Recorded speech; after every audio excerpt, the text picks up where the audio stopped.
Hello everyone, welcome back. Today we are going to discuss our new topic, that is the mitochondria. Okay, mitochondria is the cell organelles. Okay, so it is the second largest cell organelles of a cell. जैसा कि हमने पढ़ा है कि आपका nucleus आपका सबसे बड़ा सेल ऑर्गेनलीज होता है आपका. तो जो सेकंड लार्जेस्ट सेल ऑर्गेनलीज होता है सेल में वो क्या होता है आपका माइटोकॉन्ड्रिया होता है. And important point is that the number of the mitochondria are more in the animal cell as comparison to the plant cell.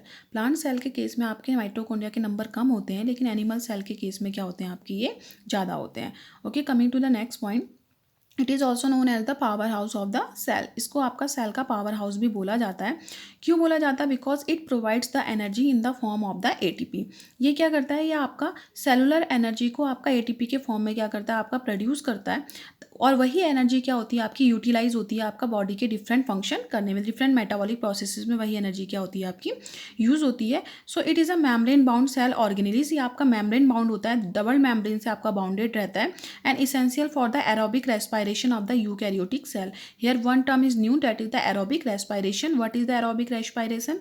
When the process of respiration takes place in the presence of oxygen. Oxygen की presence में जब आपका respiration की process होती है तो उसको aerobic respiration बोला जाता है.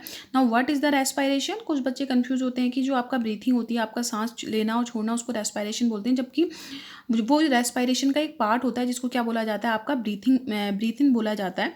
ओके, ब्रीथिंग बोला जाता है. तो रेस्पिरेशन क्या होता है आपका? Respiration is the process of the break down of the food in the presence of the oxygen.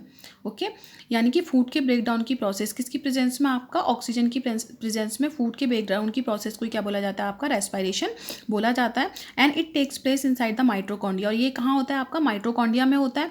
जब आपका फूड का ब्रेक डाउन होता है तो उससे आपका एनर्जी रिलीज होती है आपकी. उस सेलुलर एनर्जी को क्या किया जाता है आपका? एटीपी के फॉर्म में क्या कर लिया जाता है आपका? स्टोर कर लिया जाता है. तो ठीक हो गया इतना. Now coming to the next point, occurrence of the mitochondria. Mitochondria आपके कहाँ कहाँ पाए जाते हैं? तो first thing is that it is present in all kind of the eukaryotic cell. जितनी भी आपकी यूकैरियोटिक सेल हैं आपका उनमें सब में ये पाया जाता है. प्रोकैरियोटिक सेल्स में ये आपका नहीं पाया जाता है. प्रोकैरियोटिक सेल्स में आपका माइटोकॉन्ड्रिया क्या रहते हैं आपके? एब्सेंट रहते हैं. Okay, an important point is that in the case of the certain specialised eukaryotic cell, कुछ ऐसी यूकैरियोटिक सेल्स होती हैं जिनमें आपका ये नहीं पाया जाता है. जैसे आपका मैच्योर क्या हो गया? आपका आरबीसीज हो गया. जैसा कि हमने पढ़ा था कि मैच्योर आरबीसीज में आपका न्यूक्लियस भी नहीं होता, उसमें आपके माइटोकॉन्ड्रिया भी नहीं होते. या आपका आरबीसीज इसलिए आपका इस तरह से आपका क्या होता है? आपका कन्वर्ट हो जाता है आपका कि उसमें आपका न्यूक्लियस माइटोकॉन्ड्रिया जो क्या होते हैं आपके एब्सेंट होते हैं, ताकि उसमें सरफेस एरिया को बढ़ाया जा सके.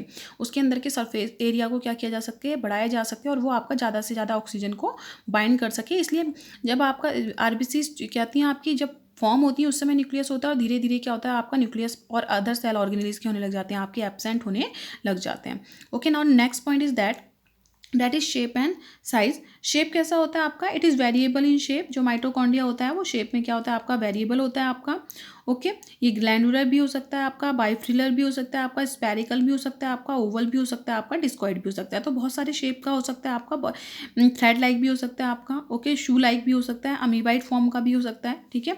And next point is that average size of the mitochondria is about 2 to 6 millimetre in length. यानी कि लेंथ आपकी मैक्सिमम 2 से लेकर के 6 तक होगी आपकी.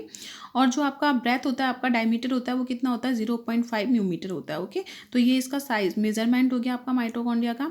Now coming to the next point, that is the ultra structure of the mitochondria. So in this case the ultra structure of the mitochondria is seen by a diagram. तो हम इस डायग्राम की हेल्प से क्या करेंगे? आपका mitochondria के ultra structure की क्या करेंगे? आपका डिटेल स्टडी करेंगे. तो first thing is that the mitochondria is covered by the two membrane. Mitochondria क्या होता है? मैंने आपको बताया it is a membranous structure. So it is covered by the two membrane. ये आपका दो मेम्ब्रेन कंटेन करता है.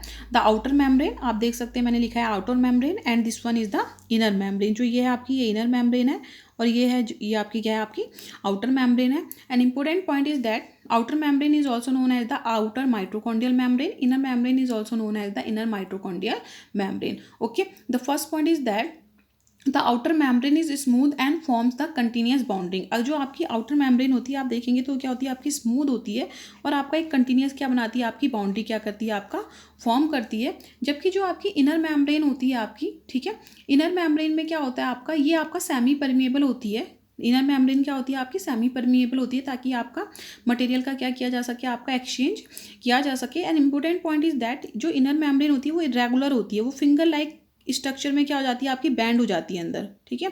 अंदर की ओर क्या करती है आपका फिंगर लाइक क्या करती है आपका पार्टीशंस बनाती है आपका मैट्रिक्स में, मैट्रिक्स यानी कि jelly like material of the mitochondria. और इन फिंगर लाइक जो स्ट्रक्चर्स होते हैं इनको क्या बोला जाता है आपका, क्रिस्टी बोला जाता है। इनको क्या बोलते हैं आपका, क्रिस्टी बोलते हैं, ठीक है।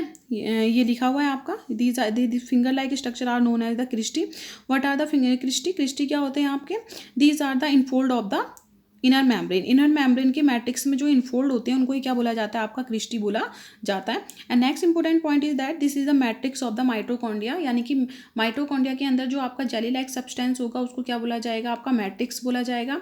एंड जो मैट्रिक्स होता है उसमें आपका क्या होता है, जो इनर जो क्या होगा कंपार्टमेंट होगा उसमें आपका मैट्रिक्स क्या रहता है आपका, प्रेजेंट रहता है, which form the inner core of the mitochondria. Important point is that the matrix is also पजेज the single circular DNA. क्या होगा आपका, जैसे इसमें क्या होता है आपका, एक सिंगल सर्कुलर क्या होता है आपका डीएनए होता है। यहाँ दो बन गए, आप इनको हटा दीजिएगा, ठीक है। सिंगल सर्कुलर क्या होता है आपका, डीएनए होता है। ये इंपॉर्टेंट पॉइंट है आपका। माइटोकॉन्ड्रिया और क्लोरोप्लास्ट ही एक ऐसे सेल ऑर्गेनेलिज हैं जिनके पास उनका खुद का डीएनए होता है। और डीएनए कैसा है यहाँ पर को, सर्कुलर डीएनए है आपका, एक ही डीएनए होगा और वो कैसा होगा आपका, सर्कुलर होगा। और आपको पता है कि circular DNA is the characteristic feature of the prokaryotic cell. एक आपका क्लोरोप्लास्ट हो गया और एक आपका माइटोकॉन्ड्रिया हो गया। इनके केस में आपका इनका खुद का डीएनए क्या होता है आपका, पाया जाता है। एंड आरएनए इज देयर, आप ये देख सकते हैं छोटे छोटे थ्रेड लाइक जो है ये आपके आरएनए हैं आपके, ठीक है। इसके अलावा क्या होता है आपके राइबोसोम्स प्रेजेंट रहते हैं। आपके राइबोसोम्स आपकी क्या करते हैं, पार्टिसिपेट करते हैं किसमें आपका, बहुत सारी मेटाबॉलिक प्रोसेसेस में। इसके अलावा क्या होता है आपका, जो मैट्रिक्स होता है, मैट्रिक्स में डिफरेंट टाइप्स के क्या होते हैं आपके, प्रोटीन्स होते हैं। और वो प्रोटीन्स क्या करते हैं आपका, एंजाइम्स की तरह क्या करते हैं आपका, फंक्शन करते हैं। यानी कि इनके पास इनके खुद के क्या होते हैं आपके, स्पेसिफिक एंजाइम्स होते हैं जो माइटोकॉन्ड्रियल फंक्शन के साथ क्या होते हैं आपके, एसोसिएटेड होते हैं, ठीक है। अब आप देखेंगे दीज फिंगर लाइक जो आपके स्ट्रक्चर्स हैं, दीज आर द क्रिस्टी, जैसा कि हमें पता है, ओके। इन क्रिस्टी के ऊपर आप देख सकते हैं कि dot dot dot dot structures हैं आपके, ठीक है, डॉटेड स्ट्रक्चर्स हैं। This dotted structure are known as the F1 particle और ऑक्सीजोम्स। इनको क्या बोला जाता है आपका, F1 पार्टिकल और क्या बोला जाता है आपका, ऑक्सीजोम्स बोला जाता है। Now what is the function of the F1 particle और ऑक्सीजोम्स का क्या फंक्शन है आपका, बहुत सारे आप देखोगे कि हर एक क्रिस्टी के ऊपर क्या है आपके, इतने सारे आपके न्यूमेरस किए क्या है आपके प्रेजेंट हैं। तो the F1 particle are responsible for the break down of the food. तो मैंने जो आपको बताया, in the case of the respiration the food is break down, जो आपका फूड होता है वो ऑक्सीजन की प्रेजेंस में क्या होता है आपका, ब्रेक डाउन होता है और एनर्जी क्या होती है आपकी, लिबरेट होती है। तो वो प्रोसेस कहाँ होती है आपकी, इन F1 पार्टिकल्स के ऊपर होती है। तो ये F1 पार्टिकल ही क्या है आपके, मेन है। इनके ऊपर क्या होगा आपका, फूड के ब्रेक डाउन की क्या होगी आपकी, प्रोसेस होगी। जब फूड के ब्रेक डाउन की प्रोसेस होगी तो क्या होगा आपका, एनर्जी रिलीज होगी। और वो एनर्जी को माइटोकॉन्ड्रिया क्या करेगा आपका, एटीपी के फॉर्म में क्या कर देगा आपका, कन्वर्ट कर देगा, ठीक है। क्लियर हो गया इतना। तो क्या होता है आपका ultra structure of the mitochondria, it is the mitochondria is covered by the two membrane, the outer membrane and the inner membrane, and the space between the two membrane। आप देख सकते हैं ये बाहर की membrane है, ये अंदर की membrane है, इनके बीच में एक space है। this space is known as the intermembrane space या intermitochondrial membrane space, okay। outer membrane is the smooth, outer membrane क्या होती है आपकी, smooth होती है, आपकी continuous होती है। but the inner membrane is the semi permeable, ताकि आपका material का क्या हो सके, आपका exchange हो सके आपका सेल का जो साइटोप्लाज्म है उसके साथ, ओके। और इसको जो भी जरूरत है वो ये ले सके आपका, ठीक है। And the inner membrane is not continuous, it is folded inside the matrix. वो क्या होता है आपका, मैट्रिक्स में फोल्डेड होता है आपका और फिंगर लाइक स्ट्रक्चर्स बनाता है। And this finger like structures are known as the cristae. इनको क्या बोला जाता है आपका, क्रिस्टी बोला जाता है, ठीक है। एंड अब देखो सबका फंक्शन हमने पढ़ लिया। What is the function of the cristae, cristae क्या करते हैं, they increases the surface area. ये क्या कर देते हैं आपका, देखो आप अगर एक सिंगल सी आपकी लेयर होती तो आपका उतना सरफेस एरिया नहीं होता। ये अंदर आपका फोल्ड के फॉर्म में पहुंच गया आपका फिंगर लाइक स्ट्रक्चर में, फिर उसके ऊपर आपके F1 पार्टिकल्स आपके प्रेजेंट हैं। तो इस तरह क्या होता है आपका, ये आपका एक लार्जर सरफेस एरिया क्या करता है आपका, प्रोवाइड करता है। यानी कि बहुत ज़्यादा आपका सरफेस एरिया प्रोवाइड करेगा, किसके लिए, आपका फूड के ब्रेक डाउन के लिए, ठीक है। क्रिस्टी का काम क्या होता है आपका, लार्जर सरफेस एरिया प्रोवाइड करना, ताकि आपका फिजियोलॉजिकल क्या हो सके, आपकी एक्टिविटीज़ हो सके। और हम ये भी बोल सकते हैं कि आपका फिजियोलॉजिकल एक्टिव एरिया को क्या करता है आपका, इंक्रीज करता है। And the dotted structure present on the cristae are known as the F1 particle. और जो डॉटेड स्ट्रक्चर होते हैं जो क्रिस्टी के ऊपर आपके प्रेजेंट होते हैं उनके F1 पार्टिकल और ऑक्सीजोम्स बोला जाता है।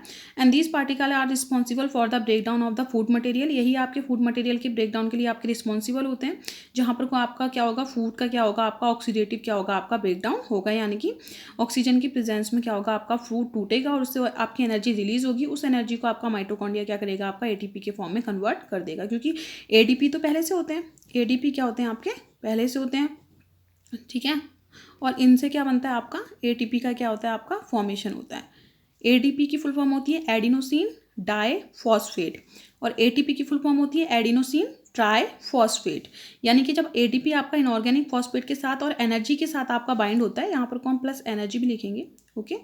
एनर्जी के साथ जब ये आपका बाइंड होता है तो ये किसका फॉर्मेशन करता है, आपका एटीपी का फॉर्मेशन करता है। और वैसे जब आपका एटीपी ब्रेक होता है तो वो आपका एडीपी का, इनऑर्गेनिक फॉस्फेट का और एनर्जी का क्या करता है, आपका फॉर्मेशन करता है। ठीक है, ये रिवर्जिबल प्रोसेस होती है आपकी, ऐसे बनते रहते हैं एक दूसरे को टूट के। जब ये हम यूटिलाइज कर लेंगे एनर्जी का तो एटीपी किस में कन्वर्ट हो जाएगा, एटीपी में, एडीपी में कन्वर्ट हो जाएगा। Now coming to the next point, the matrix, the inner compartment. आप देख सकते हैं कि इनर कंपार्टमेंट है आपका माइटोकॉन्ड्रिया का, contain the matrix, okay. And inside the matrix, matrix में क्या होते हैं आपके बहुत सारे क्या होंगे आपके, एक सिंगल सर्कुलर आपका डीएनए होगा जो इसकी आपकी मेटाबॉलिक प्रोसेस को कंट्रोल करेगा। आपके राइबोसोम्स होंगे, आपके आरएनएज होंगे आपके, और साथ में आपके बहुत सारे क्या होंगे, आपके एंजाइम्स होंगे माइटोकॉन्ड्रिया के खुद के, जो उसकी खुद की फिजियोलॉजिकल प्रोसेस को क्या करेंगे, आपका कंट्रोल करेंगे। यानी कि माइटोकॉन्ड्रिया की जो आपकी फंक्शंस है उनसे क्या होंगे, आपके एसोसिएटेड होंगे। तो ये आपका क्लियर हो गया आपका। Now coming to the next point, okay. Next point is the discovery, okay. In the case of the mitochondrial discovery, बहुत ही इंपॉर्टेंट है आपका, 3 साइंटिस्ट इसमें इन्वॉल्व हैं। तो it was first discovered by the Albert von Kolliker इन 1857। 1857 में आपका कॉलिकर नाम का साइंटिस्ट था जिसने इसे फर्स्ट टाइम क्या किया था, आपका डिस्कवर किया था। क्योंकि मैंने बोला है आपके 3 साइंटिस्ट हैं आपके टोटल इसकी डिस्कवरी में, तो आपको ये लिखना जरूरी है कि सबसे पहले इसको किसने डिस्कवर किया था। किसने डिस्कवर किया था, आपका कॉलिकर ने किया था। यानी कि जो आपका माइटोकॉन्ड्रिया है, माइटोकॉन्ड्रिया की डिस्कवरी किसके नाम पे, आपका कॉलिकर के नाम पर है। Now the second scientist, the name is Altmann. क्या है आपका, रिचर्ड अल्टमान है। इन्होंने 1866 में, ओके, लगभग 11 साल के बाद जो आपका माइटोकॉन्ड्रिया था इसको एक नाम दिया था, क्या नाम दिया था आपका, बायोब्लास्ट। इसने इसको क्या नाम दिया था, आपका बायोब्लास्ट। ठीक है, life germ, bioblast, okay. Now coming to the next point, इसकी डिस्कवरी के आपके कुछ साल बाद, यानी कि आपका 20 ईयर्स लेटर, इसके 20 साल के बाद आपके एक साइंटिस्ट थे जिनका नाम क्या था, आपका कार्ल बेंडा। कार्ल बेंडा एक ऐसे साइंटिस्ट हैं जिन्होंने माइटोकॉन्ड्रिया को क्या नाम दिया था, आपका माइटोकॉन्ड्रिया नाम दिया था। बाकी आपने देखा कि इससे पहले इसको बायोप्लास्ट कहा जाता था, ओके। तो ये है डिस्कवरी में 3 साइंटिस्ट हैं। The first is the Albert von Kolliker, जिन्होंने आपका 1857 में क्या किया था, आपका इसको डिस्कवर किया था। फिर दूसरे आपके अल्टमान है, रिचर्ड अल्टमान, जिन्होंने 1866 में क्या किया, इसको बायोब्लास्ट नाम दिया। फिर उसके बाद एक और साइंटिस्ट आए आपके जिन्होंने 20 ईयर लेटर, यानी कि 20 साल के बाद क्या किया, इसको माइटोकॉन्ड्रिया एक प्रॉपर नाम दिया। माइटोकॉन्ड्रिया का मतलब होता है thread like structure, okay. Coming to the next point, that is the functions of the mitochondria. The first function is that, पहला तो आपको पता ही है कि एनर्जी आपका रिलीज करता है, therefore it is known as the power house of the cell, वो तो आपको क्लियर है। Now other function of the mitochondria provide the important intermediate for the synthesis of the several biochemical such as the pyrimidines and alkaloids, okay। जब आप बड़ी classes में जाएंगे तो इनके बारे में डिटेल स्टडी करेंगे। जो आपके पायरिमिडीन्स होते हैं वो क्या होते हैं, आपके डीएनए और आरएनए के फॉर्मेशन में क्या करते हैं, आपका पार्टिसिपेट करते हैं। एल्किलॉइड्स हो गया आपके, जो वेरियस मेटाबॉलिक प्रोसेस के लिए रिक्वायर्ड होते हैं आपके, तो इनके फॉर्मेशन में कौन पार्टिसिपेट करता है, आपका माइटोकॉन्ड्रिया पार्टिसिपेट करता है। मैंने आपको बताया था कि माइटोकॉन्ड्रिया के खुद के क्या होते हैं, आपके एंजाइम्स होते हैं, जिससे वो बायोकेमिकल प्रोसेसेस में क्या होता है, आपका पार्टिसिपेट करता है। Now next is the inner chamber of the matrix of the mitochondria has enzymes for the synthesis of the fatty acids.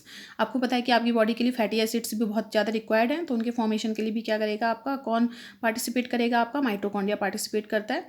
It helps in the regulation of the cellular metabolism. Metabolism में क्या होता है, जितनी भी biochemical process run होती है body के अंदर उनको मेटाबॉलिज्म बोला जाता है। तो ये हमारा हेल्प करता है हमारे सेलुलर मेटाबॉलिज्म के रेगुलेशन में। And it also help in the apoptosis, APOP, apoptosis, that is the programmed cell death. अब आपको पता है कि सेल में जो बॉडी होती है, लिविंग बॉडी होती है, उसमें क्या होता है, आपका सेल्स रिप्लेस होती रहती हैं। तो रिप्लेस होने के लिए आपका सेल्स की डेथ होनी जरूरी है। तो इसके तहत क्या होता है, आपका जो माइटोकॉन्ड्रिया होता है वो प्रोग्राम्ड सेल डेथ को क्या करता है, आपका मेंटेन करता है, एपोप्टोसिस को मेंटेन करता है, ताकि आपकी जो ओल्ड सेल्स हैं वो क्या हो सके, आपका न्यू सेल से क्या हो सके, आपकी रिप्लेस हो सके। ठीक है, तो these are the functions of the mitochondria. तो माइटोकॉन्ड्रिया आज हमारा कंप्लीट होता है, okay. In the next video we will discuss about the other cell organelles, okay.